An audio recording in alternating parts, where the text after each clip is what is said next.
Bismillahirrahmanirrahim. Alhamdulillahi rabbil alamin. Wassalatu wassalamu ala rasulna Muhammad wa ala alihi wa sahbihi wa sallam taslimen kathira. Allahun e madhruar e falenderojmë, vetëm për ti ndihmë dhe falje kërkojmë.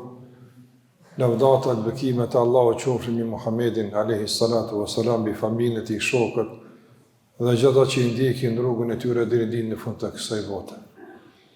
Të nderuar vëllezër besimtar, pasi që kemi falë namazin e sabahut, tash presëm derisa të hyjë koha e namazit të Bajramit.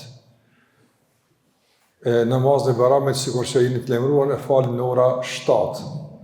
Deri në atë kohë, shfrytëzojmë rastin që të përcjellim disa mesazhe, porosi të cilat kanë të bëjnë me muajin që kemi kaluar, me arritjet, me përpjekjet, angazhimit tonë gjatë këtij muaji, që të bëjmë një lidhje mes muajit që ka kaluar dhe pastaj jetës që vazhdon tutje. Të nderuar vëllezër, të gjitha udhëzimet të cilat Allahu te barekuhu te i ka zbrit janë për dobinë dhe për të mirën e njerëzit. Nuk ka udhëzim i cili e dëmton njeriu. Qase Allahu nuk don njeriu me ngarku, as nuk don me dëmtu.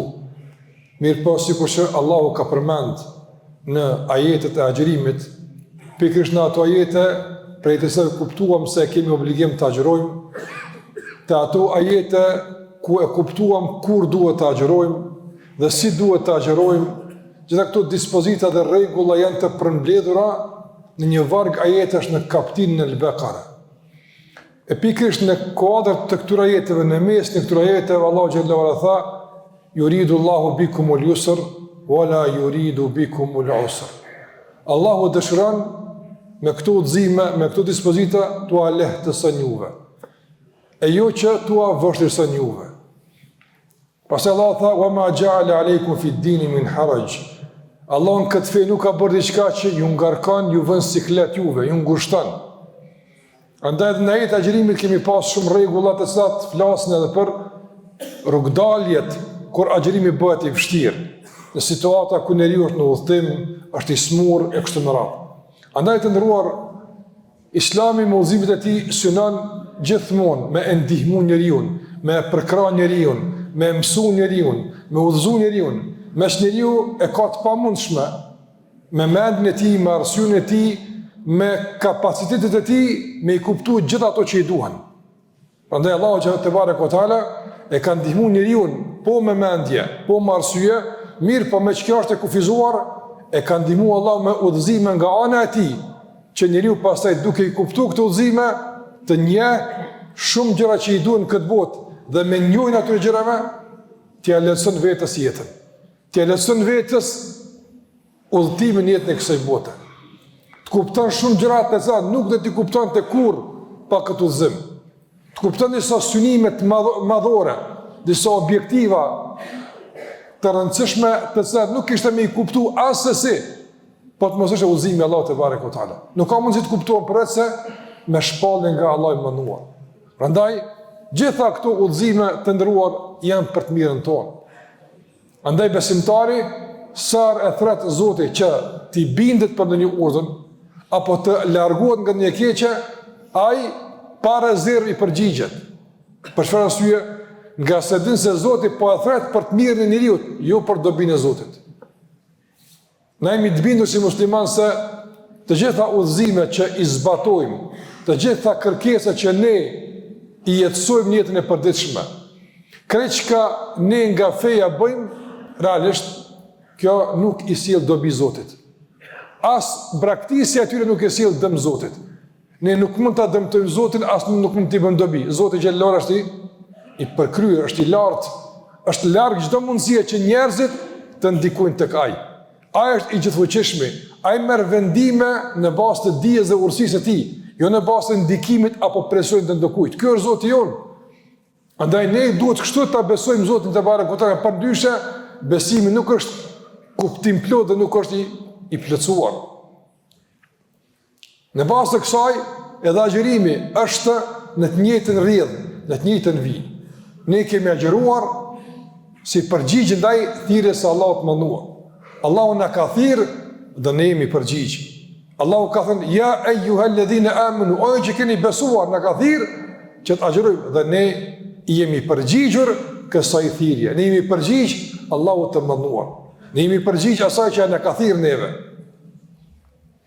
Dhe kjo përgjigje nuk ka qenë thjesht symbyllazi, nuk ka qenë thjesht vetëm sa për të nështruar, por ka qenë me bindje të plotë se ai e din çka na duhet neve, se ai e din çfarë neve na bën dobi.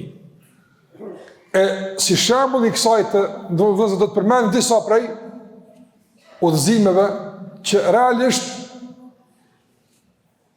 janë të pritshme që të përfitojmë pas agjerimit dhe të përfitojmë edhe përgjatë agjerimit. Me që agjerimi ka përfunduar, Ramazani ka përfunduar, nuk duhet të përfundojnë përjetimet e Ramazanit, nuk duhet të përfundojnë mësimet e Ramazanit, nuk duhet të përfundojnë ndikimi e Ramazanit, nga se po të ndodhë të kështu të përfundante, atër pa dushim që do të ishte një ndoshta zbatim formal, sipërfaqësor i këtij obligimi që në këtë rast do të ishte në dëmin tonë. Nuk do të realizojë ajo që është kërkuar prej neve. Të nderuar, gjëja më e shtrenjtë që njëri posedon në kuptimin e atë që Allah ja ka dhuar është jeta e njeriu. Jeta është e shtrenjtë. Prandaj besimtari duhet me e kuptu pse Allah ja ka dhënë jetën. Pse jenë këtë botë? Pse Zoti i manduar të ka sjellë këtë botë? Ka është pyetje e madhe. Dhe përgjigjen këtë pyetje është e rëndësishme, nga se në bazë të përgjigjes orientohet edhe jeta jonë. Në bazë të përgjigjes organizohet edhe jeta jonë. Në bazë të përgjigjes tash edhe ndërtohet edhe komplet aktiviteti jonë. Prandaj pse na jetojmë? Pse Allah na ka krijuar? Agjerimi është një përgjigje në këtë. Agjerimi është një përgjigje në këtë. Se ne jemi krijuar të ndërvëzër që të jetësojmë, që të funksionojmë mbi bazën e disa bindjeve të caktuara, që të manifestojmë vlera të mëdha, të rëndësishme, e jo që të jetë fundi i jetës së njeriut i ndërlidhur me aspektin material, me ushqimin, me pijen, me veshmbathjen, me argëtimin, me daljen e kështu me radhë. Këtu janë pjesë e jetës, po, janë pjesë e jetës, madje pjesë e rëndësishme e jetës, po nuk janë qëllimi i jetës. Dallon me qenë diçka pjesë e rëndësishme dhe dallon me qenë diçka qëllimi. Andaj agjerimi na ka mësuar se duke braktisur ushqimin dhe pijen, na ka mësuar se nuk është qëllimi i jetës me hongër e me pi. Nga se nuk është e mundshme që Allah i manduar apo të na shmang nga qëllimi për një muj ditë, duke na kërkuar ta braktisim ushqimin e pijen. Dhe Allah na ka krijuar për shembull për një qëllim, ajo është me hongër e me pi. Ajo është aspekti material. E pastaj një muj ditë kërkon nga ne që të shmangim nga ky qëllim e dalim nga binarët e udhës duhur. Nuk e bën Zoti xhallahu ala. Por Allahu te barekotal duke pas parasysh se ne gjatë jetës së përditshme, në dinamikën e kësaj jete, mundemi nga njerë të habitemi, mundemi nga njerë të mashtrohemi, mundemi nga njerë që ta shndrojmë qëllimin në mjet dhe mjetin e qëllim, vije me disa udhëzime që na rikujton. Na mëson Allah i manduar pse na jemi në këtë dunjë. Prandaj ka ardhur agjërimi që të na kujton se nuk ka në këtë botë me hongër me pi. Që një nga shtyllat e fesë, një nga adhurimet më të rëndësishme është mos me hongër mos me pi. Me që kjo qëllimi, kështë me pas adhurime që na shtojnë ushqimin, jo na pengojnë nga ushqimin. Ndaj, agjerimi kam në të tërgu se ti je për te ushqimet e pijes, ti je për te epshit, ti je për te materialës. Ato janë të rëndësishme, ato janë pjesë të jetës, mi po qëllimi është krejt dikun tjetër. Qëllimi është tek besimi në Zotin, qëllimi është tek adhurimi Allahut manduar, qëllimi është që t'jemi bujarë, qëllimi është që t'jemi të mëshirshëm, qëllimi është që t'jemi të lidhur me zvete. Këtu janë qëllimet madhore. E që shpeshër e fatkeqësisht në aspekti material i rrezikon këto qëllime. I rrezikon.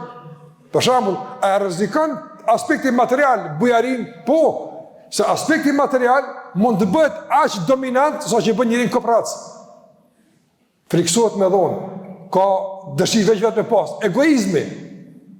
Prandaj materializmi rrezikon vlerat, ndërsa besimi i kultivon vlerat. E ne s'kemi ardhur këtu që ti rrënojmë vlerat, por që ti kultivojmë dhe jetësojmë vlerat, dhe mi bazë të ty jetojmë së bashku. Prandaj agjërimi ka ardhur që ne të kthehemi në binart e duhur të qëllimit të jetës tonë. Kemi ardhur këtë botë që ta jetësojmë besimin në Allahun e mënduar. Kemi ardhur këtë botë që të jemi bamirës në emër të Zotit, të jemi të mëshirshëm në emër të Zotit, të kërkojmë falje dhe të falim në emër të Zotit. Për çfarë ardhur këtë botë? Ndërsa për të mundsuar këto si duhet, padyshim që njeriu i duhet edhe ushqimi, edhe pija, i duhet martesa për të ushtuar lloj njerëzor, këtu ketën të kërkuara, padyshim. Mirë, po krejtë janë mjete për të realizuar qëllime madhore. Andaj besimtari është shumë i kujdesshëm që mos të përzinë mes qëllimit edhe mjeteve. Nuk guxon, nga se qëllimi është diçka tjetër, mjeti është diçka tjetër. Cili është qëllimi i ardhës në xhami? Me fal Bajramin. Ç'ka qëllimi? Mjeti me çka jara, me kerë në kom, s'e më rëndësi. Nuk ka më rëndësi. E për të ishte më shëndruar mjetin qëllim. I shëjmë kërë dhe me në kërë që aty. A kështë e falë Bajramin? Jo. Do më thonë duke e rritur mjetin, duke e shëndru mjetin në qëllim, i shëjmë për e falë Bajramin. Nga se e kështë e vu mjetin në qëllim. Mjetin nuk ka qëllim. Kjerë është me të putë në gjami. Qëllimi është me falë Bajramin. Që kjo qëllimi? Prandaj të ndrozër, shpesh njëri ja huqë këto aspekte. Dhe jetë ati pastaj e hub kuptimin.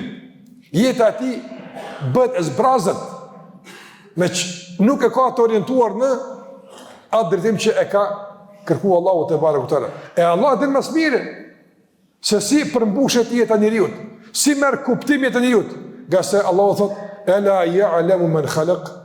E si nuk din ai që ka krijuar, Allahu ka krijuar, si nuk e din ai? Ai e din. Ai na ka krijuar.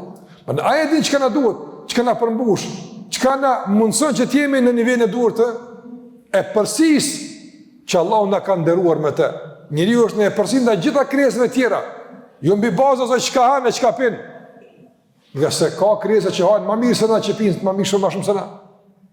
I për mbi bazë asaj që e kupton qëllimin e krijimit, e që tjerat nuk e kanë këtë mundësi. Nuk e kanë këtë mundësi.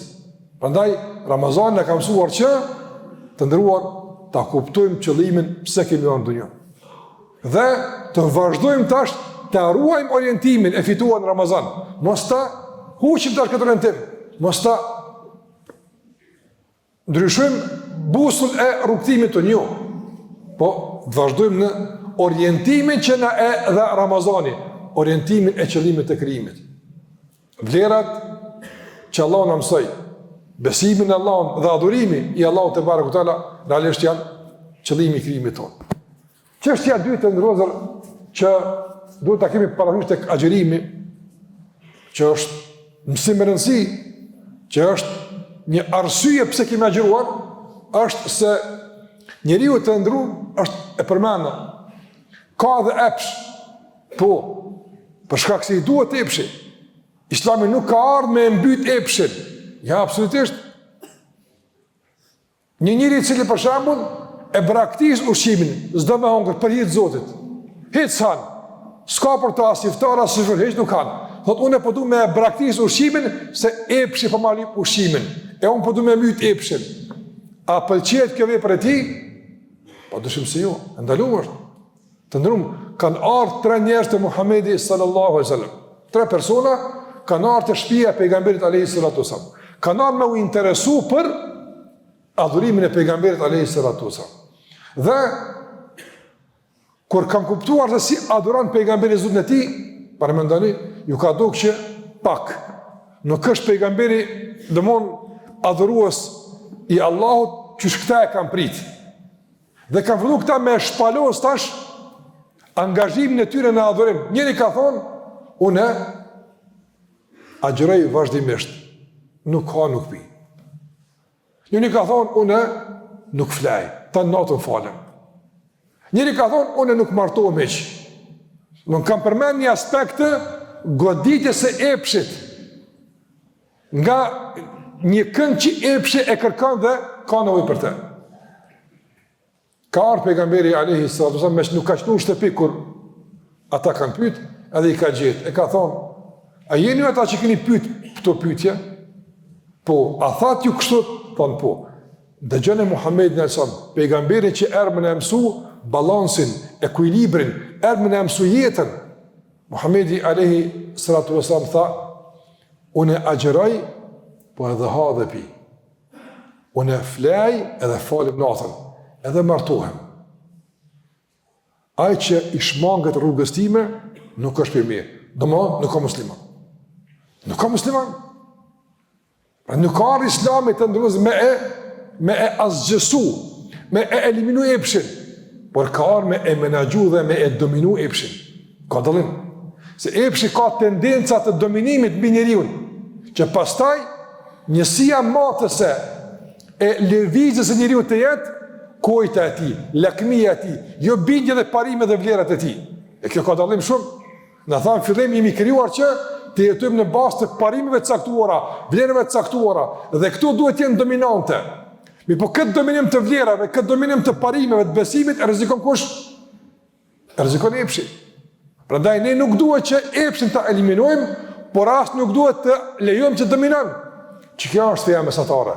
Islami ka ardhur me mbajt në kontroll epshin për t'i përmbush kërkesat, por jo për t'a tepruar në kërkesa.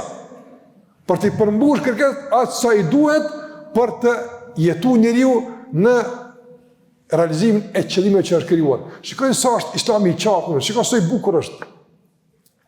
Gjithë ka të spjeguar qartë, arsyeshëm, logjikshëm.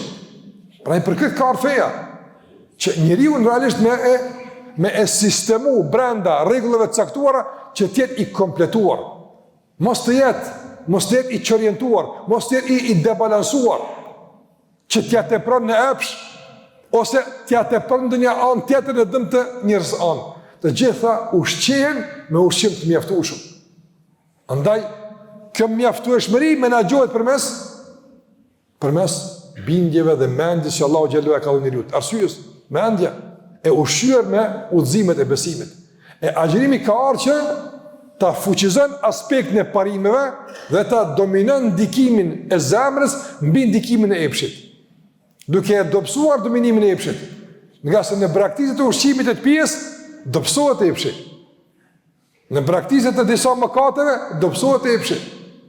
Prandaj njeriu të ndrum, pse në Ramazan ka prirje të jetë më i devotshëm, më bamirës, për çfarë arsye? Nga se dominon ana e tij e ndritshme. Epshi është nën kontroll. Prandaj më pak mëkate ka në Ramazan. E tash këtë mendësi të këtij dominimi, të dominimit të mendjes mbi epshin, të dominimit të zemrës të mbushur besim mbi lakmin, mbi epshin, këtë mendësi të ushqyer në Ramazan me agjërim, ne duhet vazhduar tutje tash, sa timi gjallë. Nuk bën tash ka ardhur agjërimi të ndruar me na ndihmu që me e dominu epshin, me pas në kontroll. Tash pas Ramazanit, prap me kontroll mbi epshin e me na dominu prap epshin. Nuk është kjo dura. Pastaj investimin e bërë e humbim. Paramendoni për shembull, njëri më dhon mund vite me fitu.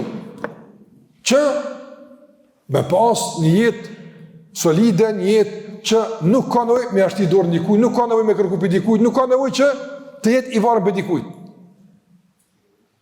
Edhe në këtë përpjekje kalon jetën, 30-40 vite kalon jetën. Vjen djali i tij, vajza e tij për shembull, edhe këtë investim me dekada, për shembull e humb për një natë, për një kujt, për një për shembull qef pastore, për një diçka tjetër caktuar e humb. Baba është lodh gjithë këto vite në këtë investim, më humb tash për kaq. Prandaj si duket kjo? Ose për shembull, tash sa është dhënë mund, e sa është shpenzuar që realisht vendin ton ta udhëheqim ne, se ne jemi gjatë kësaj toke, duke larguar pushtuesin pe këtij vendi. Kemi dhirë gjak, kemi lodhë, kemi bojë zbujtje. Është para me marrë tash gjënata të papërgjeshme, Zoti mos e bëft apo edhe kur far interesim ose për këtë vend. Hiç absolutisht le të marr kushdo s'po na vjen. S'po na vjen njerëz ka dhënë mund për këtë punë. Andaj ti ka dhënë mund Ramazan që të dominon pushteti i besimit, të dominon pushteti i vlerave. Tash çysh lejon që tash tërë këtë investim me lehtësi me që të rikthehet prap dominimi i epshit mbi besimin dhe mbi vlerat e tua. Këtë musliman nuk e lejon. Prandaj të ndërun, kjo është ajo që e bën musliman të veçantë në këtë aspekt. Domthon agjërimi jo vetëm, po çdo adhurim tjetër është një ndihmë nga ana e Allahut mënduar, një përkrahje që besimtari të dominohet nga vlerat e tij, nga bindjen, nga besimi i tij dhe që epshi i tij jo të asgjësohet, jo të eliminohet, por të menaxhohet dhe orientohet në drejtimin e duhur. Çka është Islami? Çta e bën Islamin të veçantë nga të tjerët, nga se nuk ka anim në asnjë anë në dëm të njërës anë. Nuk i jep anim as besimit në dëm të shëndetit. A keni pa për shembull, nëse njëri do me agjëru i motivuar nga besimi, por e dëmton shëndetin, e ndaluar është. Edhe pse në emër të besimit të bën këtë, nuk bën.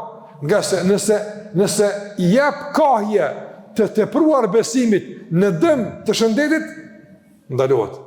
Nuk bën atë. Nga se duhet me rrit shëndetin. Islami ka mi balansu gjithat. Edhe shëndetin, edhe mendin, edhe pasurin, edhe epshin, edhe gjitha janë të rregulluara, nga se nuk vijnë nga njëri. Njëri nuk mund këtë balans me bëu kaq të madh, kaq preciz. Por me këto udhëzime vijnë nga Allahu i Madhuar, atëherë po krijon një balans të papart tek njeriu në jetën e tij, ku çdo aspekt i jetës njeriu e merr atë që meriton dhe atë që i duhet. Çështja tjetër të ndërozë që realisht mund të përmendim nga mësimet, mund të përmendim nga ajo që e kemi marrë në Ramazan, mund të përmendim nga arsyet e agjerimit, është edhe me agjerim të ndërozë njeriu ka rregulluar shumë gjëra në jetën e tij, ka bërë zgjidhje për shumë probleme. Dhe kjo është temë gjatë me fol për të. Një nga ato është që me agjerim kemi rregulluar motivet dhe ambicjet. Sot njeriu për shembull motivohet për një punë caktuar, shumë për shembull motivohet për diçka shumë thjeshtë, me bëu keq. Pse e ka bëu këtë punë? Pse dikush për shembull ja ka thonë një fjalë të keqe, ka një konflikt me të. Motivohet fatkeqësisht që të hyjë në konflikt, motivohet që të bën krim për një arsye të banale. Ka dikush ambicie aq të larta, mirë po me bëu keq. Mirë po me e dëmtu dikën. Nuk ka këtë anë e motivit dhe ambicieve ka të çrregulluar. Dikur për shembull nuk ka motiv të mjaftueshëm me bëu të mira. Ndoshta një student, një nxënës nuk është i motivuar mjaftueshëm për me qenë i zgjatshëm në mësimet e tij. Një punëtor për shembull nuk është mjaftueshëm ambicioz me punuar me ngrit në punën e tij. Mjaftohet me qenë me nivel mjaftueshëm punës së tij, jo më ngrit, jo më avancu. Prandaj mungon motivi dhe ambicia. Disa që janë rrugë të devijuar ishe më të motivuar, më ambicioz sa ata që janë në rrugën e duhur. Nuk ka një lloj çrregullimi në aspektin e motivit dhe ambicieve. Çka e motivon besimtarin jetën e tij? Çka e shtyn drejt punëve të mira? Dhe çka e motivon besimtarin dhe ja shton ambicjet për mu ngrit? Dhe çka e motivon besimtarin për me u largu nga punë të këqija? Çka është ajo forcë e brendshme? E ka përmend pejgamberi sallallahu alajhi wasallam në hadith kur flet për agjërimin të ndërlozëm, për agjërimin. Ka thonë pejgamberi sallallahu alajhi wasallam: "Men sama Ramadan imanan wa ihtisaban, ghufira lahu ma taqaddama min dhanbi." Ai që e agjeron Ramazanin me besim dhe bindje në shpërblim, i fal mëkatet se bëra më herët. Do ne kemi agjëruar të motivuar nga këto dy forca. Forca e besimit dhe forca e joshjes për shpërblim. Dhe kjo nuk është vetëm për agjërim të ndërmosur. Kjo duhet që të jetë pjesëmarrëse në tërë jetën tonë. Në çdo aktivitet të jetës tonë duhet që të motivohemi për gjithçka nga këto dyja, edhe në aspektin e lëvizjes dhe veprimit, por edhe në aspektin e largimit dhe zbrapsës dhe mos lëvizjes. Çka të bëjmë me lëviz e çka të bëjmë me u frenu.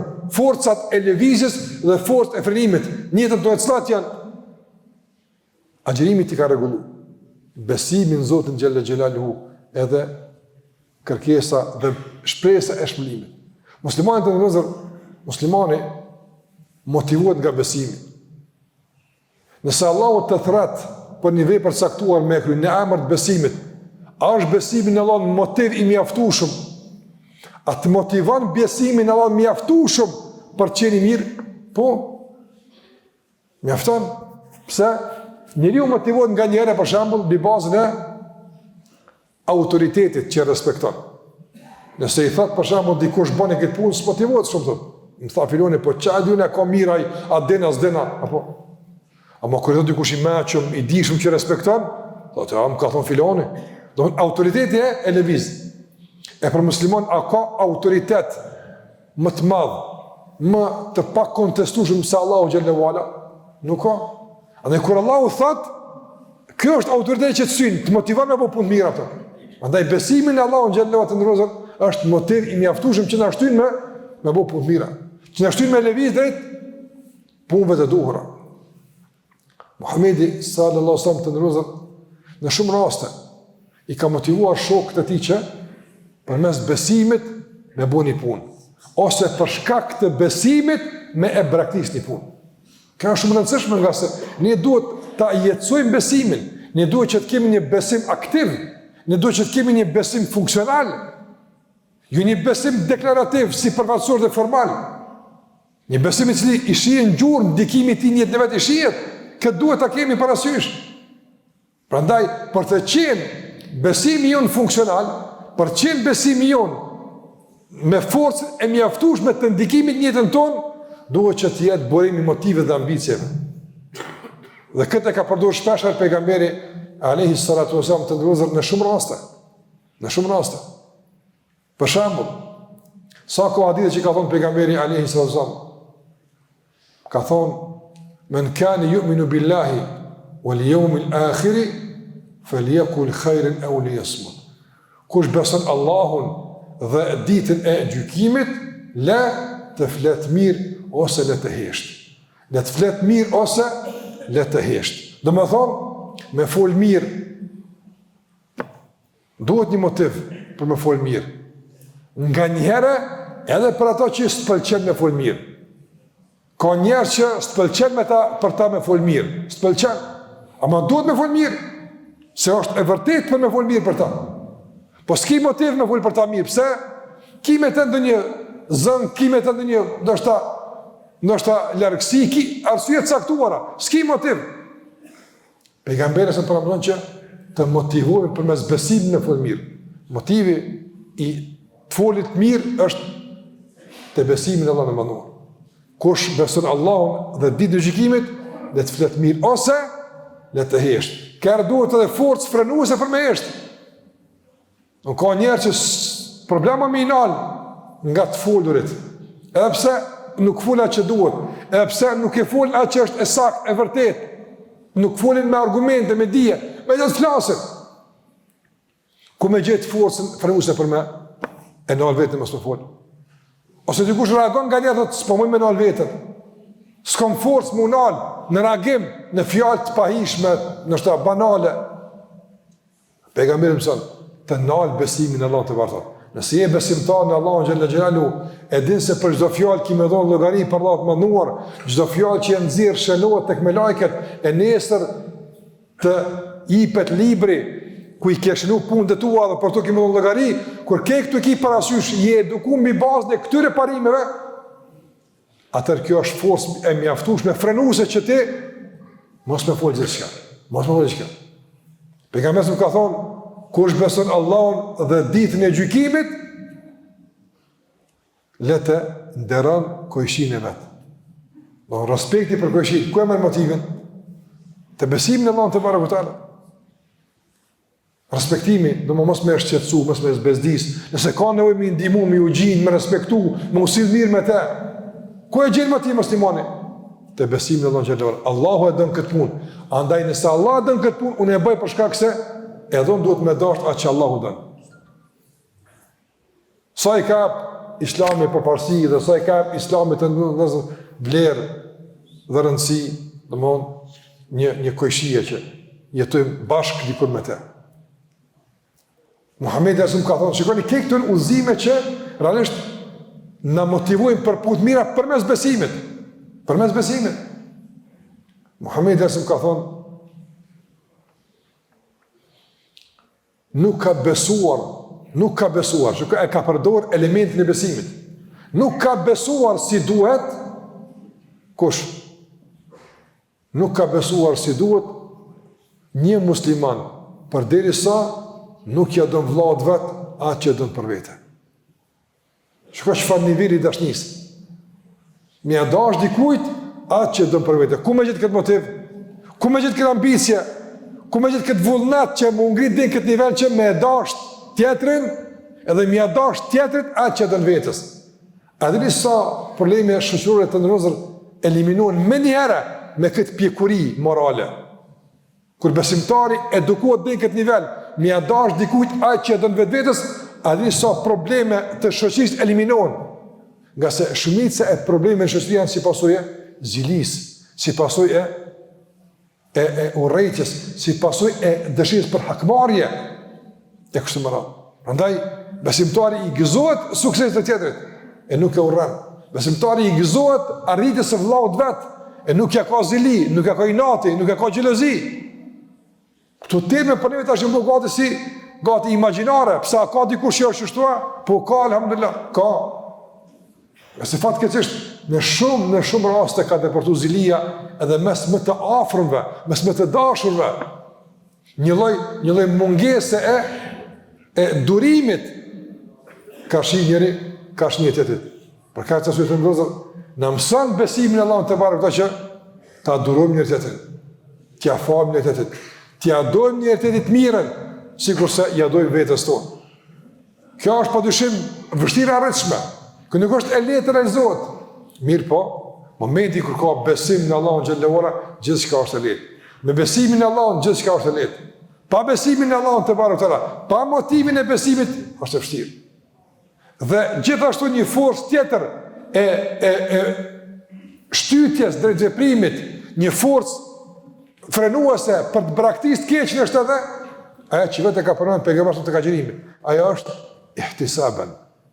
Shpresimi në shpërblim. Besimtari është i bindur, ose spaku duhet jetë i bindur se çdo vepër edhe më të vogël që e bën për hir të Allahut më dhuar, Allah ka më shpërbly. Allah ka më shpërbly. Një njeri të ndërozë, një njeri të kaluarën, e ka përmendur Muhamedi alayhi salatu wasallam.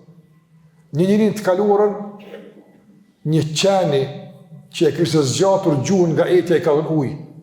Allah e ka shpërbly dhe e ka futur në xhenet.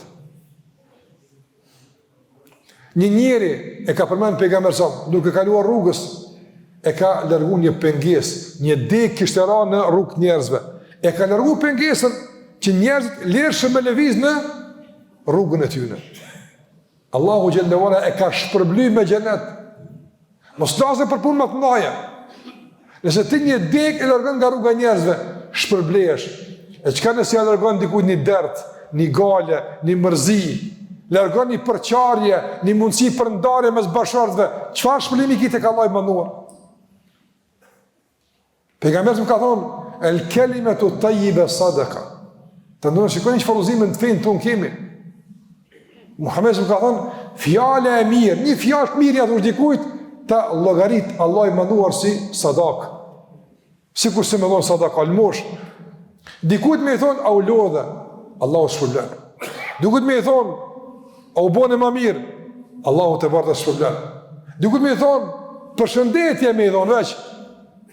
Me buzëqesh, në emër të Zotit, pse Allahu të ka mësuar, i motivuar nga besimi dhe me shpresë të shpërblim, Allahu shpërblen. Prandaj gjithçka që besimtari bën edhe më të voglën vepër, Kësë Allah tha, të men ja'mel mithqale dherratin, khajren yara. Ai që bën mirë, sa një grimc, sa një copë e vogël, sa që nuk shihet, bën mirë, ka me pa ditë në gjykimit. Ki më shpëli për këtë, po edhe keq është ashtu. Prandaj besimtari motivohet, e din se gjithë shka paguhet, e din se gjithë shka shpëlehet, e din se gjithë shka e gjenë nesër tek Allahu i Madhëruar. Prandaj besimtari nuk pret mirënjohje, besimtari nuk pret shpëlim nga njerëzit, nuk e motivon fjala e dikujt, nuk e demotivon për shembull mos përkrahë dikujt. Po, është më rëndësi me të motivu njerëzit, është më rëndësi me qenë mirënjohës, është më rëndësi, por për musliman nuk është vendimtare. Nëse nuk merr certifikat mirënjohjes, nëse nuk falënderohet besimtari, a e ndërpin të mirën?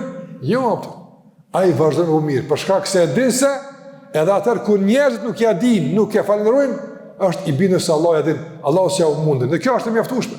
Është e mjaftueshme që Allahu xhallahu ala nuk ta u mundin ty. Kjo është punë e mjaftueshme.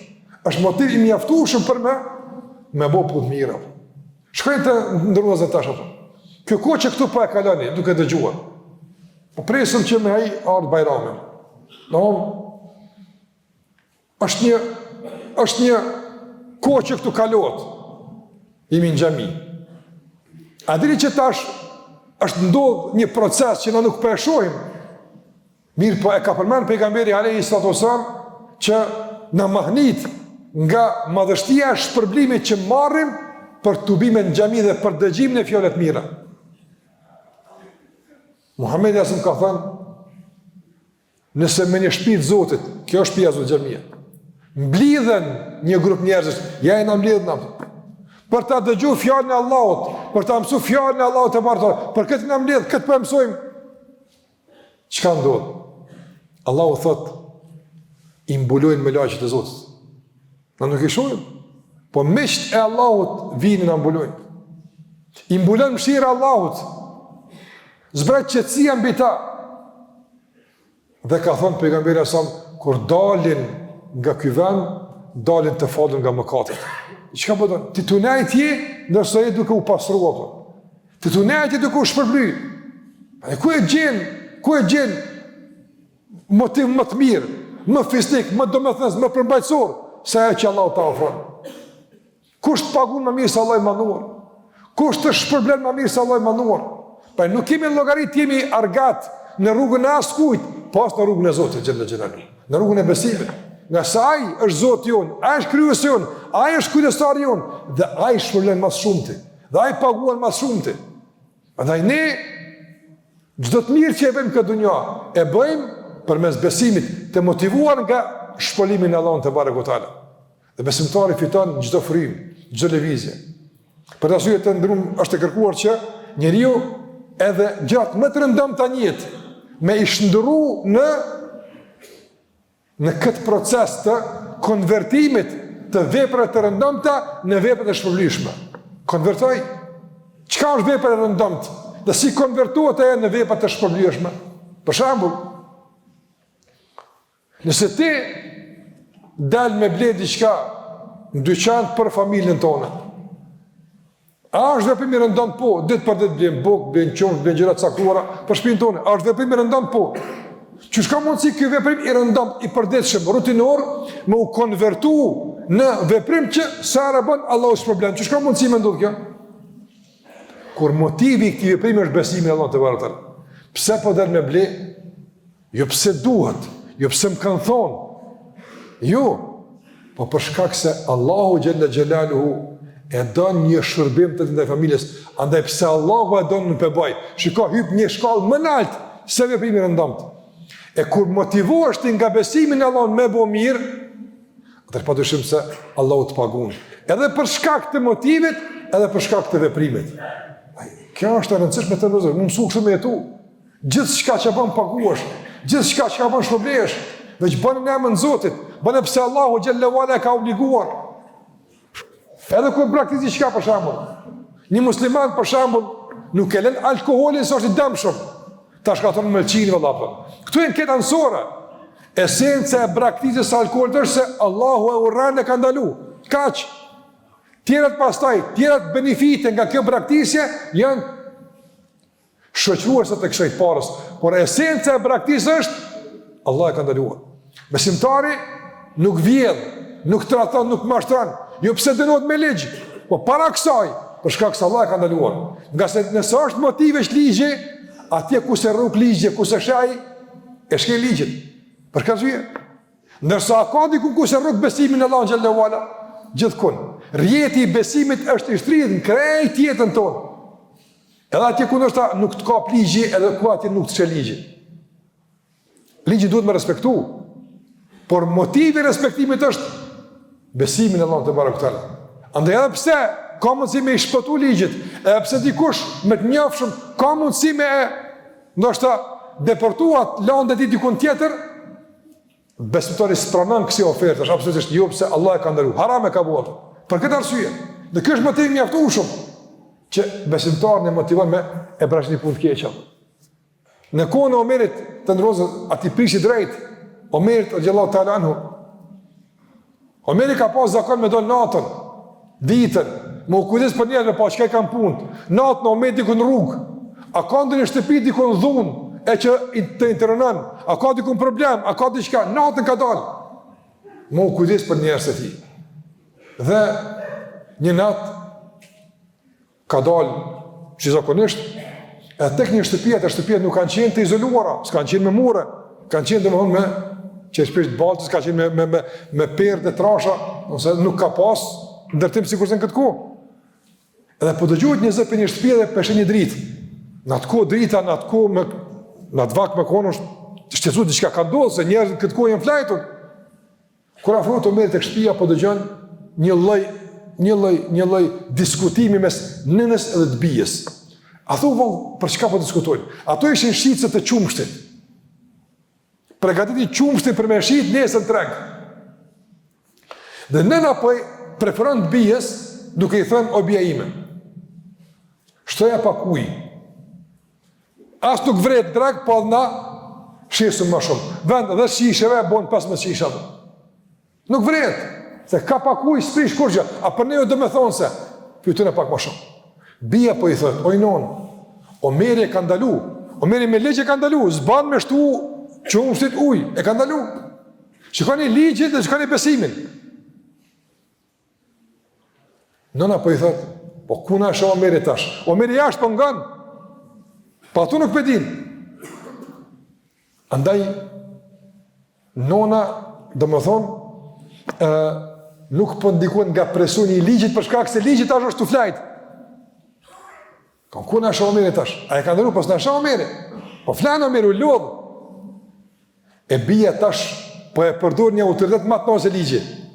Me s'po të kryjm punë ligji, atëri tha, nëse s'na shoh Omeri, e nëse Omeri flan, na sheh Zoti Omerit, e Zoti Omerit nuk flan. A kuptot? Omeri flan. Këtë mund të përflet, këtë mund më habit me konzona, ma Allahu shë, me lajket Allah të shënojnë. Përrej besimtari motivohet për të praktikë të keqen mbi bazën e besimit në Allah që ka, mbi bazën e llogaridhënies që nesër ka me dalë para Allahut me përgjegjësi. Kjo e bën muslimanin të mirë. Kjo është motiv për me qenë i mirë dhe kjo është motiv për me praktikë të keqen. E këtë motivim, këtë forcë motivuese të veprimit dhe këtë forcë motivuese të frenimit, besimtari ku e gjen? Të besimin e Allahut xhallahu ala të ndozë, që e kemi kultivuar gjatë agjerimit dhe tek edukata e veprimit në bazë të shpërblimit, se gjithçka që e bën në emrin të Allahut për të mirë dhe çdo të keqe që e lën në emrin të Zotit te barekuhu teala shpërblehesh. E kjo është motiv i mjaftueshëm që një musliman apo të kompletuar edhe në aspektin e veprimit, po edhe në aspektin e frenimit. Forca e besimit dhe forca e shpërblimit. Dhe në përmbyllje me që imi afru disa minuta për kohë të baramit të ndërëzër, edhe një qështje me rëndësi të qështje e agjerimit. Që kemi marrë në agjerim? Nëzët agjerimit të ndërëzër në vazhdimësi kemi dëgju ligjerato dhe kanë qenë me tema të lloj-llojshme, me përmbajtje dhe qasje të ndryshme, por ka pas disa fjalë që shpesh janë përmend gjatë ligjërimit. Edhe në udhëzimet e pejgamberit sallallahu alaihi wasallam shpesh është përmendur ajo frazë, ajo fjalë, shpesh. Çfarë? I falen mëkatet. Bëni këtë punë ta fal Zoti, kërko fal ta fal Zoti. Duhet më dalë të falën nga Ramazani. Këtu janë përmendur Ramazan, më dalë të falën. Që i bie se nëse të ndërmozë i gjithë ky aktivitet në Ramazan, me agjeru, me praktisu ushqimin e pijen, lodhja në teravi, lezimi i Kuranit, sadakaja, do më një aktivitet i ngjeshëm në një muj, bëhet për qëllim të falës së mëkateve, çka t'jap ke me kuptu? Se problemi më i madh në jetën tonë është mëkati. Problemi më i madh në jetën tonë është me shkel vijen që Allah e ka vendosur. Prandaj edhe organizohen aktivitete të caktuara në emër të besimit për me të pastruar prej mëkateve. Andaj këtë mendësi të kësaj ndjeshmërie karshi mëkatimit, besimi ose agjerimi ka kultivu për një mujtë në zemrat tona dhe në vetët tona dhe mendet tona. Andaj, ne presim që agjerimi me errit ndjeshmërin në raport me agjerimi, në raport me mëkatimin falem. Agjerimi me errit ndjeshmërin në raport me mëkatimin. Me kur ma të ndishëm, kur i ndishëm për t'i shkafit, jo që nuk e prekti, jo nga se prekja është problem, po ndjeshmëria në kuptën e me majtë distancë, ko gjatë largë ka shi për katimit. Jam i ndishëm, Allah. Jam i ndishëm. Për shembull dikush që është i ndishëm nga timi i duhanit, ka alergji, ai që nuk e pin, pa as nuk shkon ku ka tim se është i ndishëm, deri smut, rrin larg. Dikush është i ndishëm nga, për shembull, diçka të caktuar, ajo që nuk e bën, por rrin larg. Andaj besimtari realisht ka kultivuar një ndjeshmëri të caktuar nga mëkatimi gjatë agjerimit. Dhe jo që nuk bën mëkatash, por rrin edhe larg vendeve të mëkatit, rrin edhe larg shoqive të mëkatimit. Për shkak se agjerimi ka kultivuar taj këtë kulturë të majtjes së distancës mes tij dhe mes mëkatit. Ma në distancë, nuk i afrohet mëkatit. Nga se Allahu xhallahu ala ka kërkuar nga ne që në raport me mëkatin, jo vetëm të praktisim, po të marrim distancë, nga se po i afrohet mëkatit, vjente, vështirë përmbash e ti i ngjitur me kufinë e mëkatimit. Vështirë përmbash. Ai duhet të marrë distancë. E këtë distancë ka kultivuar në masë të madhe agjerimi. Prandaj e pritshme është o nderuar agjerues, musliman i nderuar. E pritshme që këtë ndjeshmëri të kultivuar në raport me mëkatimin të ruash dhe të vazhdosh të kultivosh që të mbash distancë në kërkuar karshi mëkatimin, nga se ti e din se mëkati është problem i madh për shëndetin e mendjes tonë, është problem i madh për shëndetin e moralit tonë, për shëndetin e besimit tonë. E smundja në këto aspekte është kogja rrezikshme. Madje shpesh herë më e rrezikshme se smundja e ndonjë organi të caktuar në trupin tonë. Mëkatimi është i keq, mëkatimi është i dëmshëm. Andaj besimtari mban distancën përmes agjerimit.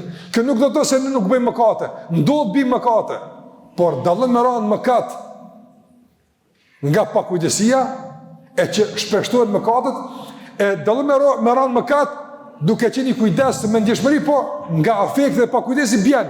Kjo është shumë e rrallë. Dhe menjëherë pendohet besimtari, për shkak se tashmë ndjeshmëria e mëkatimit të nderuar nuk e lejon me bashkëtu në mëkatin. Ndjeshmëria në raport me mëkatin nuk e lejon me e normalizu veprimin e mëkatimit. Prandaj, edhe pse bjen mëkat, nuk e pranon, nuk bashkëton, nuk e normalizon gjendjen e mëkatimit, por momentin e parë që jepet mundësia, pendohet tek Allahu i Madhur dhe kthehet prapë në binarte e ndjeshmërisë dhe e ruan distancë mes tij dhe mes mëkatimit. Kjo është shumë e rëndësishme të ndrozë. Këto mësime të madhore, këto mësime të jetës bazike që ne realisht i kemi marrë me dije apo pa dije, me vedije apo pa vedije për gjatë Ramazanit. Ramazani ka qenë një shkollë që na i ka mësuar këto udhëzime dhe shumë tjera. Prandaj na ka mësuar të ndëruar qëllimin e jetës, që të jetojmë me vlera e besim. Na ka mësuar që si me dominuar epshin dhe me menaxhu përmes forcave të besimit, si të motivohemi përmes forcave të besimit dhe shpërblimit, dhe të kultivojmë vlera të caktuara në veten tonë përmes forcave të besimit dhe forcave të shpërblimit. Dhe na ka mësuar se problem i madh në jetën tënde është mëkati.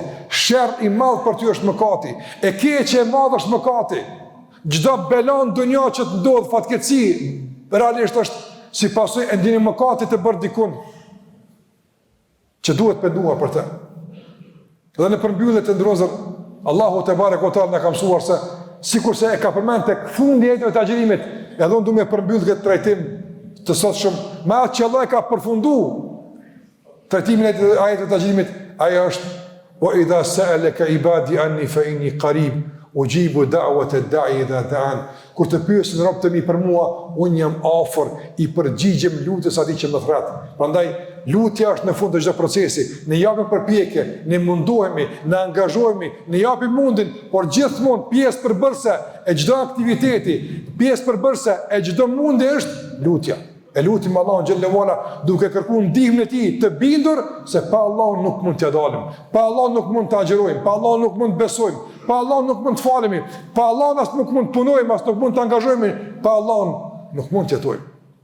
Prandaj e lutim Allahun xhallahu ala, edhe për to kuptime, edhe për shumë tjera. Lut Allahun me të mbrojë nga mëkatet, lut Allahun me të arrujt besimin, lut Allahun xhallahu ala me të orientuar drejt jetësimit të qëllimit të jetës e shumë tjera. Mos e haro duan. Ato që ke bëu dua vazhdimisht në Ramazan, agjëru shumë, në iftar, në syfir, vazhdoje traditën e lutjes për gjithçka, në vazhdimsi çdo ditë dhe gjithmonë, edhe pse nuk i agjëru shumë. Kur do qoftë, madje në mëkat kur je, lut Allahun xhallahu ala, o Allah, ndihmom këtë mëkat me elon. O Allah, ndihmom pendom, lut Allahun xhallahu ala. Nga sa ai që lut Allahun sinqerisht për të qenë i mirë, Allahu ka më ndihmuar kur i mirë. Ai që lut Allahun sinqerisht që të largohen nga punë të këqija, Allahu ka më ndihmuar më larg nga punë të këqija. Prandaj, këto janë mësime madhore që ne i kemi marrë gjatë rrugtimit tonë në agjërimin e në Ramazanit tonë. Allah na përnoft agjërimin, Allah na përnoft këtë udhërimet tona, Allah na ndihmoj që të jemi të mirë, dobishëm, të jetojmë mbi bazën e besimit tonë, vlerave tona dhe të dalim nesër tek Allahu xhallahu ala faqebar. Të nderuar, kjo është pjesa e rezervuar për këtë kohë që e kemi. Ka koha e namaz të Bajramit, ka mbetë edhe 2 minuta apo 3. Mbrana kësaj kohe dëshoj të shfrytëzoj rastin që edhe t'ju tregoj edhe një herë se si falet Bajrami, pasi që ka shumë që ndoshta mund të kenë harruar apo edhe është normale për shkak se falet rrallë. Andaj namazi i Bajramit falet me imamin normal, 2 rekate i ka dhe është pak më i pazakonshëm se namazi sabat. Në rekat në fillim marrim tekbir, Allahu Akbar, me imamin së bashku. Këndojmë subhanak Allahumme, duan hyrse, lutjen hyrse, hapse namazit, dhe para se mi fillu imami këndimin e surës Fatiha, merr edhe 3 tekbire, Allahu Akbar, i ngritim dorë, Allahu Akbar 2 herë, Allahu Akbar 3 herë. Pas e lidhemi dhe imami vazhdon leximin e Fatihas, surës, vazhdon në ruku, ngritemi nga rukuja, shkojmë sejdë, 2 sejdë dhe ngritemi në këmbë në rekatën e dytë. Në rekatën e dytë të ndëruar e këndojmë surën Fatiha imami, e surën dhe imami para se merr në ruku, i merr 3 tekbire. Allahu Akbar, nuk bim në ruku, po marrim tekbir. 2 herë Allahu Akbar, 3 herë Allahu Akbar, e në të 4-tën Allahu Akbar shkojmë në ruku. Pas të ngritemi nga rukuja, shkojmë sejdë dhe japim selam, kështu falet Bajrami. Pas të falet Bajrami, vijon hutbja e Bajramit. Duhet me dëgju, me pas qetësi dhe durim, nga së është pjesë përbërëse namazit të Bajramit, dhe pas duas, kthehemi e bëjmë duan si zakonisht të Bajramit, dhe me kaq shpërdami dhe urojmë për Bajram, pastaj vetën që jemi këtu dhe vazhdojmë me familjet tona. Zoti na ndihmoft, na lehtësoft, tash përgatitemi për namaz, safat rregulloni, plotësoni mirë. Jo që jeni jashtë, lidhni safat mirë, ktheni mirë nga kibla, përgatitemi për namazin. Allahu na ndihmoft dhe na lehtësoft.